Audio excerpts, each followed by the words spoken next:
Chemical stocks में आपको नजर रखनी चाहिए। राजेश पाल बात करते हैं। Rajesh, good afternoon. आपकी नजर कहाँ होगी? क्या आप भी बजिंग सेक्टर्स के साथ ही इस वक्त अपनी स्ट्रैटेजी बनाएंगे?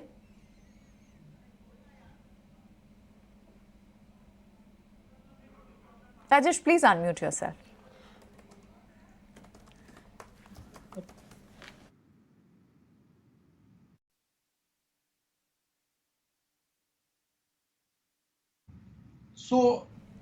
बताइए।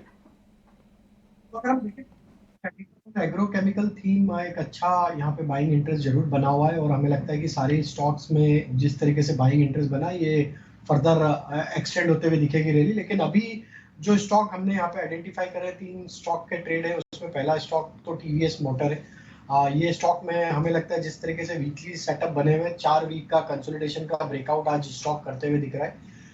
यहाँ पे ओवरऑल इसके लॉन्ग टर्म सेटअप बुलिश है और आज जिस तरीके से बाइंग इंटरेस्ट बना है स्टॉक में, हमें लगता है ये स्टॉक में फर्दर तेजी एक्सटेंड होगी towards expiry. TVS motor buy करने की सलाह 1420 1430 तक की अपसाइड के टारगेट हम एक्सपेक्ट कर रहे हैं। स्टॉप लॉस रखेंगे करीब 1350 के आसपास। दूसरा स्टॉक जो बाय करना है वो है रियल एस्टेट स्पेस से और उसमें हमें लगता है डीएलएफ को यहाँ पे फोकस में रखना चाहिए। डीएलएफ अब कंफर्टेबली 50 डे मूविंग एवरेज के ऊपर सस्टेन करते हुए दिख रहा है। स्टॉक में डेली सेटअप पे देखें तो एक फॉलिंग ट्रेंड लाइन का ब्रेकआउट भी यहाँ पे होते हुए दिखा और जिस तरीके से कल के सेशन में और आज फॉलो बाइंग एक्शन यहाँ पे बनी और पूरे रियल एस्टेट स्पेस में भी एक अच्छा बाइंग का रुझान यहाँ पे देखने को मिला है। तो हमें लग रहा है डीएलएफ यहाँ से एक फर्दर मोमेंटम एक्सटेंड करते हुए दिखेगा। 510 515 तक की अपसाइड हम एक्सपेक्ट कर रहे हैं। स्टॉप लॉस होगा करीब 485 का। तीसरा स्टॉक जो बाय करने की सलाह है वो कैश सेगमेंट में और उसमें हमें सुप्रजीत इंजीनियरिंग यहाँ पे काफी पसंद आ रहा है। ये स्टॉक में देखें तो एक करेक्टिव मूव पिछले कुछ दिनों में देखने को मिला। स्टॉक ऑलमोस्ट अपने 100 डे मूविंग एवरेज के आसपास कंसोलिडेट करके आज एक अच्छा बाइंग का रुझान यहाँ पे बनते हुए दिखा है। तो एक अच्छा स्टॉक एक across all time frame bullish territory में स्टॉक ट्रेवल करते हुए दिख रहा है। हमें लगता है सुप्रजीत इंजीनियरिंग ये करेक्टिव मूव है, अब ये बाय करने की अपॉर्चुनिटी है। यहाँ पे हम एक्सपेक्ट करें 425 430 तक की अपसाइड।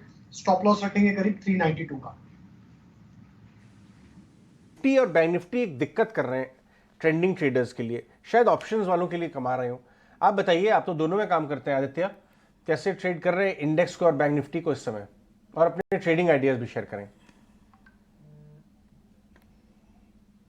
बाजार देखिए, आप बिल्कुल सही बता रहे थे कि 100 पॉइंट में जलेबी तलनी हो तो इंडेक्स पे काम कर सकते हैं। बट निफ्टी और बैंक निफ्टी जो इंडेक्स है साल में सिर्फ 10% टाइम एक स्ट्रॉन्ग मूव देता है। जैसे कि हमने देखा 18,500 से 20,000 निफ्टी भागा, एक बार वन टाइम रैली दी। 90% टाइम 80% टाइम तो इंडेक्स रेंज बाउंड ही रहता है, तो वहां पे ऑप्शन सेलर्स के लिए अच्छी कमाई होती है। तो 19,200 से 18,800 बेस लेवल है निफ्टी का, जहां पे बाइंग इमर्ज कर सकती है। मीनवाइल लोग पुट राइटिंग करके अच्छा पैसा कमा सकते हैं। नीचे के लेवल पे पुट की बिकवाली करे, ये स्ट्रैटेजी बनानी चाहिए इंडेक्स पे। और बिल्कुल स्टॉक स्पेसिफिक मार्केट है, जहां पे इंडेक्स लेवल पे इतना ज्यादा कारोबार नहीं हो रहा है, वहां पे स्टॉक स्पेसिफिक अच्छा कारोबार हो रहा है। थोड़े टाइम पहले मेटल्स में अच्छी तेजी थी, आज केमिकल में थ्रू आउट अक्यूमुलेशन आपको दिख रहा है, थ्रू आउट एग्रेशन दिख रहा है बायर्स में। चाहे आप बड़े लार्ज कैप की बात करें, दीपक नाइट्राइट की जो अक्टूबर 2021 में टॉप आउट कर गया था, वहां पे आज बाइंग के साइंस है। या एसआरएफ की बात करें या और बड़े स्टॉक्स की बात करें तो थ्रू आउट बाइंग दिख रही है। मेरे स्टॉक्स भी उसी सेक्टर से है, केमिकल सेक्टर से। तो पहला स्टॉक अल्कलाइड अमाइन को बाय करेंगे 2478 में, 2300 का लगाएंगे स्टॉप लॉस और 2800 से 3000 का लगाएंगे टारगेट। दूसरा स्टॉक दीपक नाइट्राइट, जिसे 2145 में बाय किया जा सकता है, 2000 का रहेगा स्टॉप लॉस और 2400 से 2500 का रहेगा टारगेट।